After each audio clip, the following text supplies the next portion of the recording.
With folded hands and a smile, Nitish Kumar refuses to comment on CAA.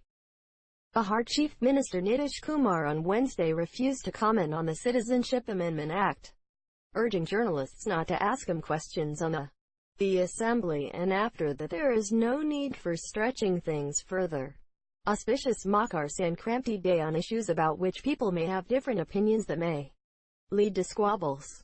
Do not rake up the issues on an auspicious day about which people may have different opinions and expression which may lead to squabbles, the Chief Minister said while he was treating himself to curd, flattened rice, jaggery and tilkat, a sweetmeat made of sesame.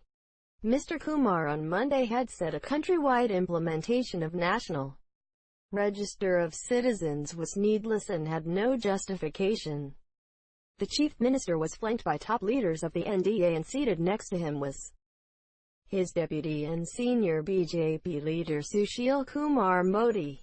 On the CAA NRC controversy, he said the Bihar Chief Minister has already made things very clear on the floor of